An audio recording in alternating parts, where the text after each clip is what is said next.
Puji nama Tuhan. Siang hari ini saya akan bicara tentang desire, keinginan. Hati-hati dengan keinginan kita. Matius 6 ayat 31. Sebab itu, janganlah kamu khawatir dan berkata, apakah yang akan kami makan? Apakah yang akan kami minum?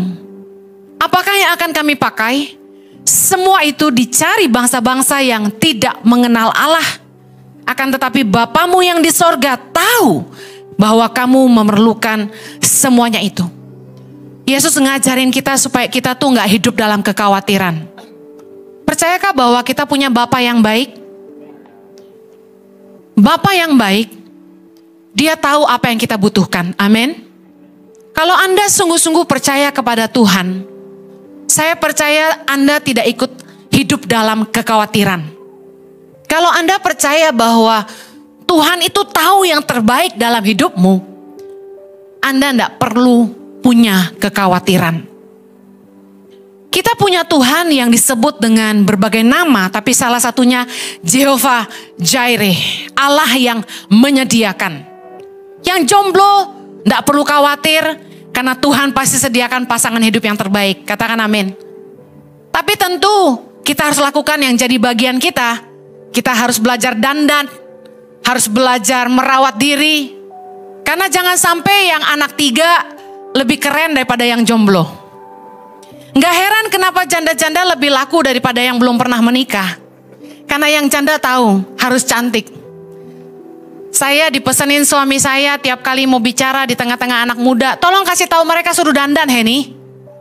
Saya aja yang udah anak 3 berusaha dandan ya, belajar lagi dan belajar lagi. Saya ngelihat yang jomblo-jomblo imannya sangat besar. Mereka tahu Tuhan pasti sediakan. Tapi be real, bukan Tuhan tidak jawab doa. Kita juga yang tidak membuka diri. Salah satu tanda orang yang sungguh-sungguh mengenal Tuhan, mereka tidak hidup dalam kekhawatiran. Jehovah Jireh, Allah menyediakan. Kita harus percaya kepada kasih Bapa. Matius 7 ayat 11 bilang gini. Jadi jika kamu yang jahat tahu memberi pemberian yang baik kepada anak-anakmu, apalagi Bapamu yang di sorga, katakan amin. Ia akan memberikan yang baik kepada mereka yang meminta kepadanya. Ada amin? Berapa banyak saudara yang berdoa tapi doamu belum dijawab? Angkat tangan. Sama-sama declare bilang gini. Ia akan memberikan yang baik kepada mereka yang meminta kepadanya. Punya iman gak? Kita yang manusia yang jahat aja tahu memberikan pemberian yang baik kepada anak-anak kita. Percayalah bahwa Bapa di sorga akan memberikan yang baik kepada mereka yang meminta kepadanya. Tapi sekalipun Tuhan tidak memberikan seperti yang kita inginkan, kita harus tetap percaya bahwa Tuhan itu memberikan yang terbaik. Orang yang punya iman bukan berarti semua yang dia doakan yang akan Tuhan berikan. Mungkin Tuhan tidak jawab exactly like what we wanted. Mungkin Tuhan gak jawab doa kita seperti yang kita inginkan. Tapi percayalah, milikilah iman bahwa apa yang Tuhan sedang kerjakan dan akan berikan dalam hidup kita adalah yang terbaik. Kita gak marah, tapi kita kecewa sama Tuhan ketika apa yang kita doakan kok gak kunjung datang. Kenapa sih Tuhan gak jawab doa kita? Kenapa Tuhan gak lakukan seperti yang kita inginkan? Mungkin bahkan ada yang sampai marah sama Tuhan. Tapi tahukah Anda bahwa manusia itu gak tahu apa yang mereka minta sebenarnya? Saya pernah khotbah bilang gini, bahwa kita ini manusia cuma punya kemampuan melihat sejauh jarak mata kita memandang. Tapi Tuhan adalah Alfa dan Omega. Dia yang awal dan dia yang akhir. He is the creator. He is God. Jehovah, Tuhan yang maha tahu. Dia yang sanggup melihat ujung dari hidup kita. Kalau kita punya iman, kita harusnya percaya bahwa kehendak Tuhan adalah yang terbaik. bahwa rencananya yang terindah.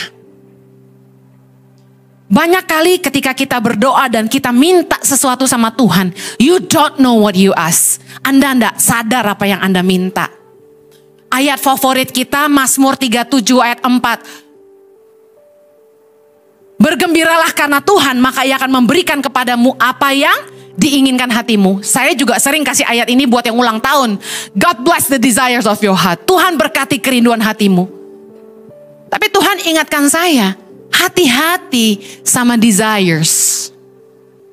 Keinginan kita ini yang seringkali membuat kita tidak taat sama Tuhan. Keinginan kita yang gak ada habisnya ini yang seringkali membuat kita kecewa sama Tuhan. Keinginan kita ini yang seringkali menjadi perangkap jebakan buat hidup kita sendiri. Pertanyaan saya siang hari ini, apakah keinginan hatimu sejalan dengan kehendak Allah? Apakah keinginan hatimu sejalan dengan kehendak Tuhan? Roma 8, mari kita lihat. Roma 8 ayat 5. Sebab mereka yang hidup menurut daging memikirkan hal-hal yang dari daging. Mereka yang hidup menurut roh memikirkan hal-hal yang dari roh. Ayat ke-6. Karena keinginan daging adalah maut, tetapi keinginan roh adalah hidup dan damai sejahtera. Seringkali kita sulit membedakan mana sih kehendak Tuhan, mana sih kehendak kita. Tapi karena kita ini masih hidup di dalam daging, seringkali yang kita inginkan itu kehendak daging. Contoh, keinginan mata. Kita milih pasangan hidup, kita lihat cantiknya, putihnya, tingginya. Saya masih ingat saya punya temen. Dia bilang sama saya itu nyari cewek yang tinggi langsing, rambutnya panjang, hidungnya mancung, bibirnya mungil, matanya belok, pinter main piano katanya gitu. Many of us, banyak dari kita itu sok jadi Tuhan atas diri kita sendiri. Padahal kita dipimpin oleh keinginan. Apa yang terjadi sama teman saya ini? Dengan sejuta keinginannya itu, dia dapat cewek yang 180 derajat berbeda dari keinginannya. Well, apakah jelek? No. Tapi seringkali kita dibutakan sama keinginan. Kita cuma pakai mata. Istrinya secara fisik tidak seperti yang dia inginkan. Tapi apa yang terjadi? Istrinya sangat baik. Istrinya sangat menolong dia. Di masa pandemi waktu bisnisnya macet, istrinya yang kasih makan dia. You maunya yang cantik aja. Yang cantik itu high maintenance.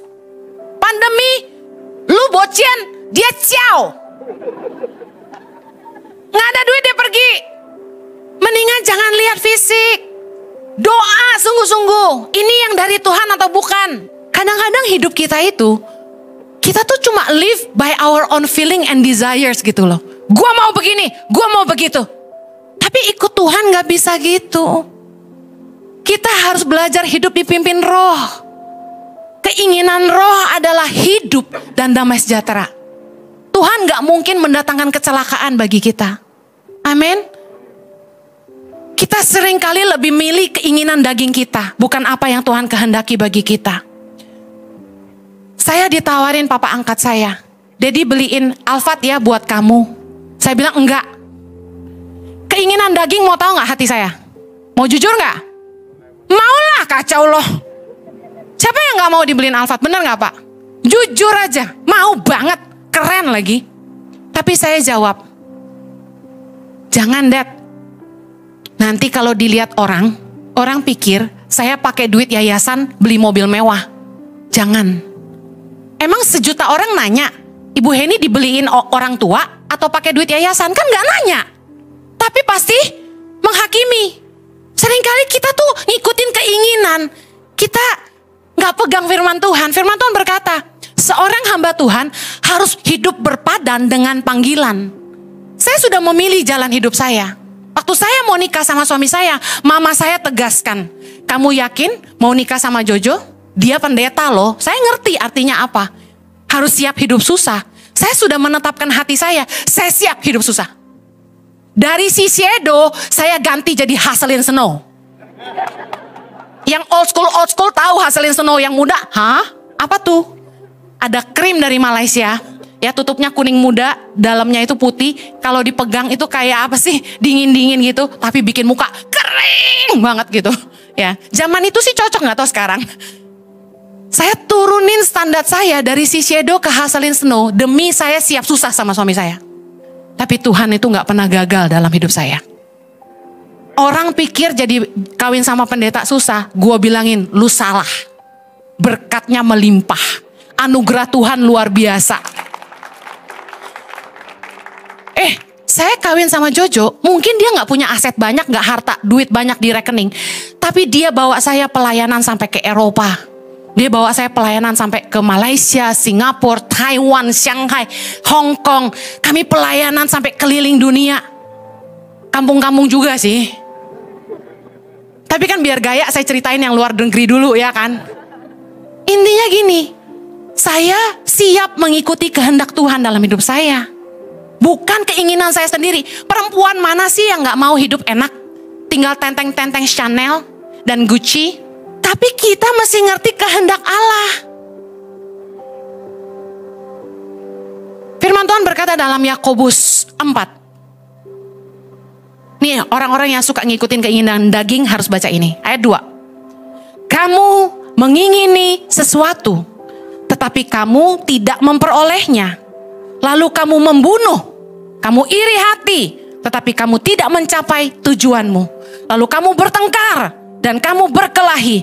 Kamu tidak memperoleh apa-apa karena kamu tidak berdoa. Ayat 3, baca sama-sama yang kenceng. Atau kamu berdoa juga, tetapi kamu tidak menerima apa-apa karena kamu salah berdoa. Sebab yang kamu minta itu hendak kamu habiskan untuk apa? Memuaskan hawa nafsumu. Tuhan gak akan jawab doa yang salah. Tapi berapa banyak kita yang bersyukur kalau Tuhan tuh gak sembarangan menjawab doa? Angkat tangan. Pernah gak Anda doa yang salah? Ada zaman dulu ya, saya tuh takut melahirkan. Karena mama saya cerita waktu ngelahirin saya tuh pendarahan hebat, setengah mati gitu. Nah karena takut mendengar cerita itu, nih mama-mama belajar jangan suka cerita begitu ke anak-anaknya. Saya jadi takut melahirkan. Saya trauma banget. Jadi waktu saya nikah sama suami saya doa gini, nggak punya anak-anak gak apa-apa deh Tuhan. Bayangin, saking takut ngelahirin. Tapi saya tuh bersyukur, ya ampun Tuhan cabut perkataan saya. Sembarangan ngomong nih mulut. Coba Tuhan jawab doa saya waktu itu, saya bener-bener gak punya anak. Nyesel seumur hidup gak tuh? Jojo sih gak bakal ceraiin saya. Tapi saya gak bisa ngelihat anak-anak saya yang cute-cute itu. Gak bisa dipeluk sama mereka seperti hari ini. Nah seringkali Tuhan itu bermurah hati. Tidak semua doa kita dijawab. Tuhan itu sangat baik. Amen. Tuhan tidak akan memberikan apa yang Tuhan tahu akan merusak hidup kita. Bahkan mungkin menggagalkan rencananya dalam hidup kita.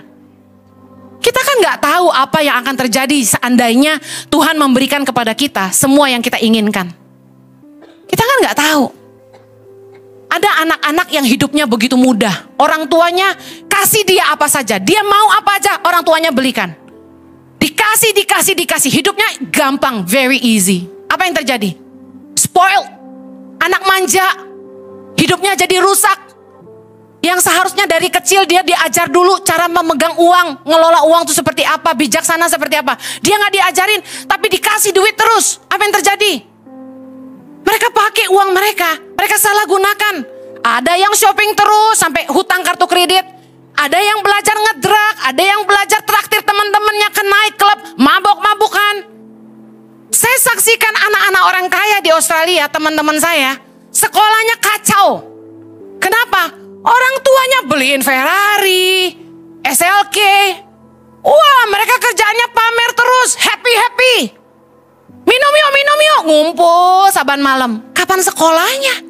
Malam teler, besok pagi gimana bangunnya? Orang tua yang gak tegas sama anak-anaknya, dengerin, Anda sedang merusak masa depan anak Anda. Sekalipun Anda orang kaya, dengar baik. Kalau Anda mau lihat anak Anda berhasil, tegas sama mereka. Papa mama cuma bisa kuliahin kamu. Selesai kuliah, katakan umur 23, kamu sudah harus bisa berdiri di atas kaki kamu sendiri. Harus tegas.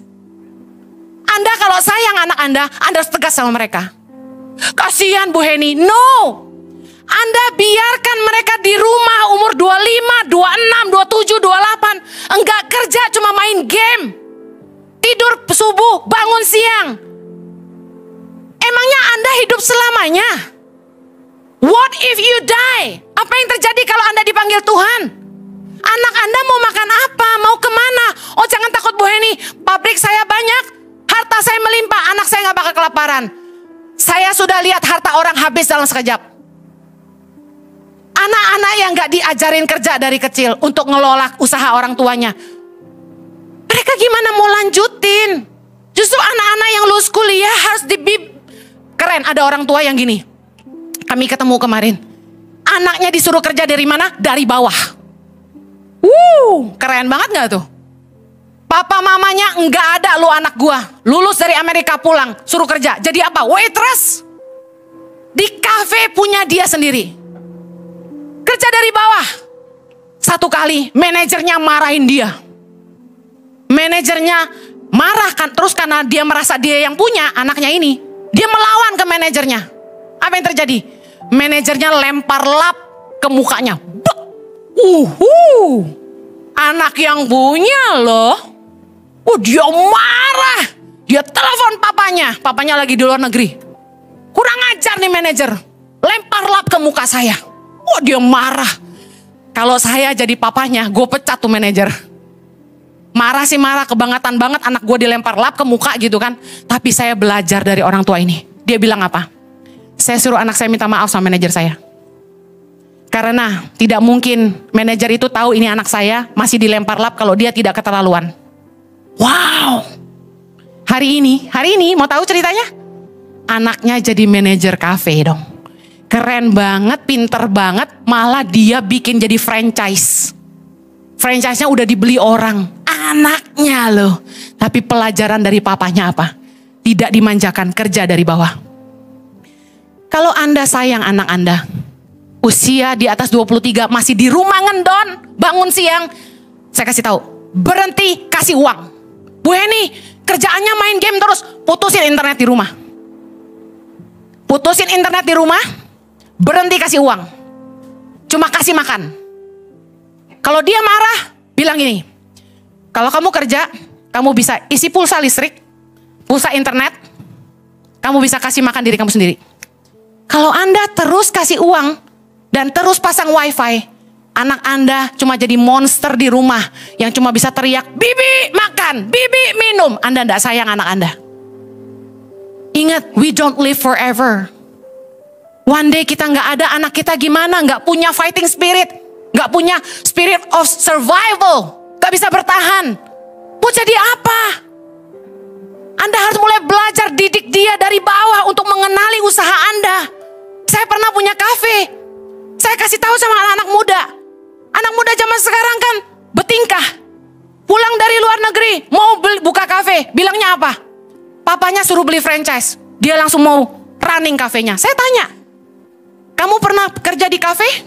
Belum. Kamu bisa bikin kopi? Belum. Bisa bayar orang? Anti? Oke. Papanya berduit ya kan? Terus saya tanya, kamu tahu manajemen kafe? Bisa suruh orang nanti. Apaan yang suruh orang? Kita harus bisa semuanya. Harus tahu apa purchasingnya. Suppliernya mana, vendornya apa. Harus tahu teknik bikin kopi. Bedanya kopi Arabica Robusta apa, Kintamani sama Gayo apa. Semua harus tahu dong. Ada entaste-nya, rasa nangka, ada ram, ada wine, macam-macam. You don't know mau buka kafe. Kalau mau buka kafe, kerja dulu di kafe orang. Cuci piring dulu tuh. Belajar dari bawah. Terima pengiriman. Ya berapa pak? Ya ini. Liatin apa yang dipesan. Mana bisa main buka kafe gitu aja. Fighting spiritnya nggak ada. Jangan terus ikuti keinginan. Anda sedang menjerumuskan anak-anak Anda. Karena keinginan manusia gak ada habisnya. Pengkhotbah 6 ayat 7. Segala jerih payah manusia adalah untuk mulutnya, namun keinginannya tidak terpuaskan. Hawa nafsu manusia itu menginginkan ini dan itu.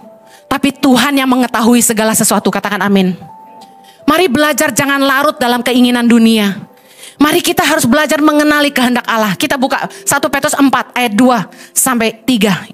Ini pesan Tuhan luar biasa banget. Saya malam-malam renungkan ini. Wow. 1 Petrus 4 ayat 2. Baca sama-sama. Supaya waktu yang sisa jangan kamu pergunakan menurut keinginan manusia, tetapi menurut kehendak Allah. Ayat 3. Sebab telah cukup banyak waktu kamu pergunakan untuk melakukan kehendak orang-orang yang tidak mengenal Allah. Kamu telah hidup dalam rupa-rupa hawa nafsu, keinginan, kemabukan, pesta pora, perjamuan minum, dan penyembahan berhala yang terlarang. Lihat baik, Tuhan mau kita di akhir zaman ini, yuk jangan lagi hidup menurut keinginan manusia yang gak ada habisnya. Kita ini masih di dalam daging, keinginan kita banyak. Mobil baru, rumah besar, harta melimpah, istri cantik, suami ganteng, barang branded. Pikirin aja, sebenarnya yang bikin kita susah itu keinginan kita. Kalau bicara kebutuhan kita nggak kurang makan, nggak kurang minum, nggak kurang pakai. Setuju?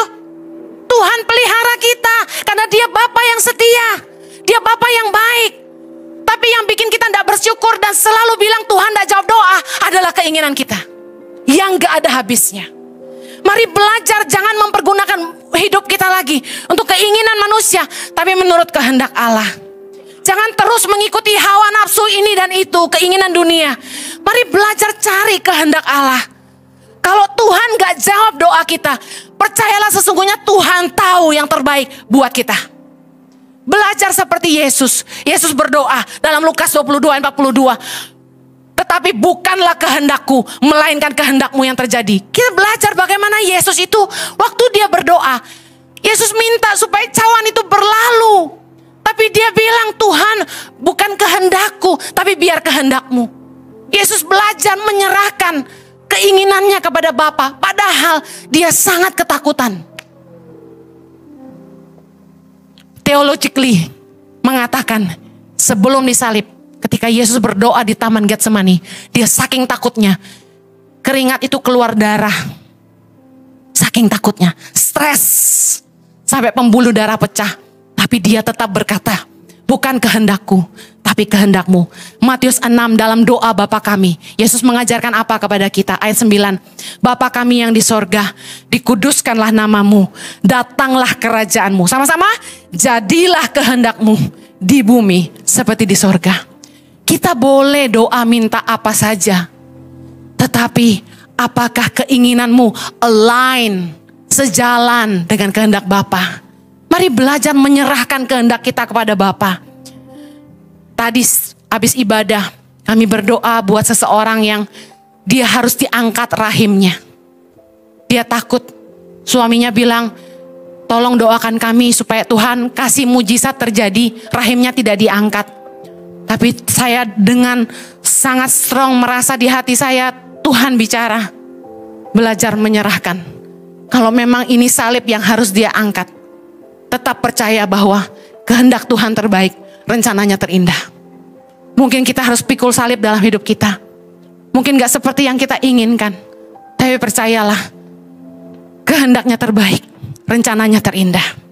Matius 6 ayat 33 berkata, tetapi carilah dahulu kerajaan Allah dan kebenarannya, maka semuanya itu akan ditambahkan kepadamu. Mari belajar, kalau doa, jangan lagi selalu bilang gini, Tuhan berkati aku, Bapa berkati aku. Tapi belajar gini, Tuhan, apakah yang Engkau rindukan dari hidupku? Apa yang Kau mau dari hidupku? Apa yang Kau mau Tuhan, nyatakanlah bagiku. Jangan melulu, aku mau ini, aku mau itu. Tapi tanya, apa sih kehendak Tuhan bagi kamu? Mari kita fokus melakukan kehendak Tuhan. Percayalah, firman Tuhan berkata, Carilah dahulu kerajaan Allah, bicara soal kehendaknya dalam hidup kita dan kebenarannya. Maka semuanya ditambahkan. Saya bersyukur saya mengejar kehendak Allah dalam hidup saya. Kami meninggalkan kenyamanan kami di Australia. Kami kehilangan income, kami kehilangan harta. Tapi saya mengejar kehendaknya dalam hidup saya. Dan saya bersyukur diberikan seorang suami seperti yang dia katakan kepada saya, bahwa bersama Jojo saya akan menghidupi kehendak Allah. Mana ada suami yang mau bantu istrinya cari dana yang bukan untuk dirinya sendiri. Coba, suamiku tuh nenteng kaos, batik, kalau udah promosi topi putar kanan kiri, bilang lebih mudah setengah jam, lebih mudah 5 menit. Suamiku kalau jualan 40 kilo tuh habis. Saya nggak pinter marketing kayak dia, tapi saya bisanya nangis. Kalau saya nangis baru laris. Saudara tahu, kami berdua ngalamin ini kesaksian nyata, bukan untuk membanggakan diri ya. Tolong terima dengan telinga yang baik. Kami menyerahkan hidup kami kepada Tuhan. Kami hidup buat Indonesia. Sekarang kalau ditanya tangan pengharapan kasih saya apa? Saya nggak digaji. Saya nggak dapat komisi, saya jual merchandise itu, saya nggak dapat apa-apa loh. Saya ambil aja, saya bayar loh. Boleh tanya sama staf merchandise, saya nggak ambil, saya bayar, saya beli. Telur itu saya beli, saya nggak pernah ambil gratis. Tapi kami tahu ini salib yang kami harus pikul. Tapi apa yang terjadi? Tuhan menambah-nambahkan. Apa yang tidak pernah, 1 Korintus 2 ayat 9. Apa yang tidak pernah dilihat oleh mata, yang tidak pernah didengar oleh telinga, yang tidak pernah timbul dalam hati manusia, semua yang disediakan Allah untuk mereka yang mengasihi Dia. Hari ini kami hidup, Tuhan itu sangat baik, sangat-sangat baik sekali. Bisa sekolahin anak sampai selesai, bisa punya rumah, ya mungil-mungil lucu ya, yang penting bersih dan rapi. Bisa dikasih orang mobil, gak usah beli gitu. Bisa punya handphone, iPhone terbaru, gak pernah beli, saya dikasih. Hidup saya penuh kemurahan Tuhan. Saya injek kota manapun, saya dikasihi sama orang-orang. Pulang dikasih oleh-oleh sampai over bagasi. Puji Tuhan, dari 500.000, 300.000 tiap khotbah bisa naik-naik terus. Dikasih orang lebih, digaplokin duit kalau khotbah ya. Dulu saya pelayanan itu kalau saya lihat gerejanya nggak mampu, saya balikin. Bukannya saya lihat angkanya kecil, saya kasihan. Saya mau datang cuma memberkati. Saya nggak cari uang di sini. Saya berkati. Tapi Tuhan tuh perhitungkan, kami nggak pernah kurang. Kalau orang keluar negeri harus nabung, kami nggak perlu nabung, Tuhan yang bawa kami. Kami diundang khotbah sana, undang khotbah sini. Udah dibayarin tiketnya, dibayarin hotelnya, dibayarin makannya, dikasih oleh-oleh, uang saku lagi. Haleluya. Carilah kehendak Allah, maka semuanya ditambahkan. Saya akhiri, cepat aja. Bagaimana Anda mengenali kehendak Allah? Mana yang daging, mana yang Allah? Yang pertama, ada kebenaran, damai sejahtera, dan sukacita dari Roh Kudus. Roma 14 ayat 17. Sebab kerajaan Allah bukanlah soal makanan dan minuman, tapi soal kebenaran, damai sejahtera, dan sukacita oleh Roh Kudus. Segala sesuatu yang dari Tuhan itu mendatangkan damai sejahtera dan sukacita. Dan pasti kita melakukannya dalam kebenaran, gak pakai tipu-tipu, gak perlu jahatin orang. Amin. Yang kedua, ada penyediaan dan pemeliharaan Tuhan, favor of God. Selalu cukup, gak perlu maksa, gak perlu sampai ngorbanin diri, ngorbanin keluarga. Tapi Tuhan yang menyediakan benih bagi penabur. 2 Korintus 9 ayat 10. Ia yang menyediakan benih bagi penabur dan roti untuk dimakan. Ingat, kita dikasih benih untuk ditabur, ada roti untuk kita makan. Artinya orang yang dipakai Tuhan nabur gak akan kekurangan. Amin.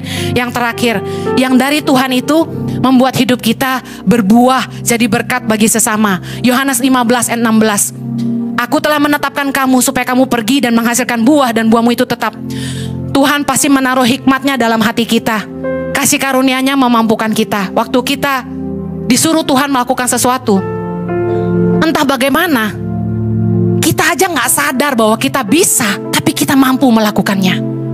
Kita akan amazed begitu kita lihat ke belakang. Kita kaget ngelihat semua karya yang sudah kita lakukan bersama Tuhan.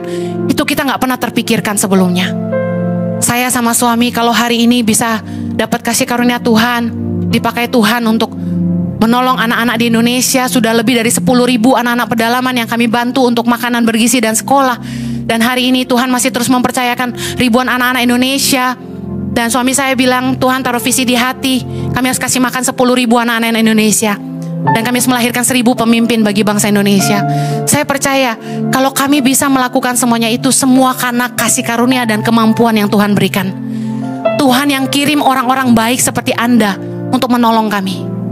Kalau dari Tuhan, kita tidak perlu sampai harus berkorban, anak gak makan, anak gak sekolah. Saya percaya Dia sediakan segalanya. Amen. Anda percaya punya Tuhan yang baik? Hati-hati dengan keinginanmu. Belajar doa minta apapun sama Tuhan. Belajar menyerahkan kepada kehendaknya yang terjadi. Kalau Tuhan gak kasih seperti yang kita inginkan, ingat apa? Kehendaknya yang terbaik, rencananya yang terindah. Sama-sama sekali lagi. Kehendaknya yang terbaik, rencananya yang terindah. Kita berdoa. Kasih karuniamu memampukan kami untuk punya iman dan berkata, kehendakmu yang terbaik, rencanamu yang terindah. Kalaupun harus salib yang kami pikul, kami percaya bersama Tuhan kami mampu. Ada kasih karunia akan menyertai kami. Berdoa Tuhan, biarlah setiap umatmu bukan lagi mencari kehendaknya, keinginannya, tapi mereka mau belajar datang sama Tuhan, menyerahkan dirinya. Dan berkata, apakah yang Tuhan mau untuk saya kerjakan bagi Tuhan? Apakah kehendak Tuhan bagi hidup saya? Mari umat Tuhan, saya mau kasih kesempatan doa yuk sama Tuhan. Minta Tuhan nyatakan kehendaknya dalam hidupmu. Terima kasih Tuhan. Nyatakan kehendakmu Tuhan. Nyatakan kehendakmu. Dikuduskan namamu Tuhan. Datanglah kerajaanmu, jadilah kehendak-Mu. Terima kasih ya Bapak. Berkati umat-Mu, hamba-Mu percaya Tuhan akan menanamkan dalam hati setiap mereka apa menjadi kerinduan Tuhan bagi hidup mereka. Berkati anak-anak mereka hidup dalam takut akan Tuhan dan pemeliharaan Tuhan yang sempurna. Berikan hikmat pada setiap orang tua untuk mendidik anak-anak mereka hidup dalam kemenangan. Di dalam nama Yesus kami berdoa. Amen.